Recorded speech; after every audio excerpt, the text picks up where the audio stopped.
አራገር ማየትም ደህና ነው እዚሁ ተወለድኩበት እየተነፋደፍኩማ አዲስ አበባ ሂጅ ብትለኝ ሆነ ወደ ልጅነት እንመለስና በልጅነት እንደው ስታድጉ የገጠር ልጅ በእናንተ ዘመን በኃይለ ሥላሴ ጊዜ ነው ትንሽ ተውጭ መጥቶ ትምህርት ጀመረን አትማሪም ወይ አህያ ማገድ ይሻልሻል እያለ አስተማረን ግን በኋላ ያረህ ሰው የሸዋ ሰው ይዟችሁ ይሄዳል ልጆቻችሁን አታስተምሩ አስተማሪ ከሸዋ ነበር እንደሚመጣው ከሸዋ መጥቶ ያስተምራን እዚህ ያስተምራን ተዛህ በረሩት እሺ ሚያዋ ሄደ 34 ብራክ ቦዱን ወላሂ እግራር ላይ ያረገ ነበር የሚያስተምረን ውጭ ላይ ማለት ነው መደበኛ ትምህርት ነው መሰረታዊ መደበኛ ትምህርት አስተማረን ከዛ መደበኛ ትምህርት ገባን እየተቀጠረልን ተንማር በመሐከል ይቋረጣል ምን ይላል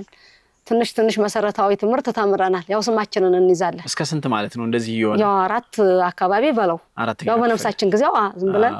እንጂ ያው አስተማሪ እንዳሆኑ መደበኛ አስተማሪ የለም ስቅጥጥ አድርጎ የሚያስተምር አዎ ያኔ እንግዲህ መማሪያ ክፍል ምቹ ሁኔታ ከሌለ የተመቸው ማታም ይገባል ሌላው ቢቀር ግን ማንበብ መጻፍ ይችላልዋል በዛም ቢሆን አዎ ይችላልናል እሁድና ቅዳሜም እየተማርን እንደና ማንበብ መጻፍ እንችላለን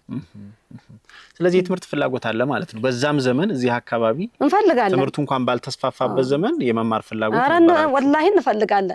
እንፈልጋለን ጓደኛችን አሜሪካ ናት ይነደናል ሰው አሜሪካም ኖሬትም ኖሮ ዋናው በደስታና በጤና መኖሩ አራገር ማየትም ደህና ነው እዚሁ ተወለድኩበት እየተነፋደፍኩማ አዲስ አበባ ሂጅ ብትለኝ ሆነ አገር ማየትስ ምን ይጣላብናል አሁን ልጆቹ የተማሩትማ ይኸው እየመጡ ነው ልጆች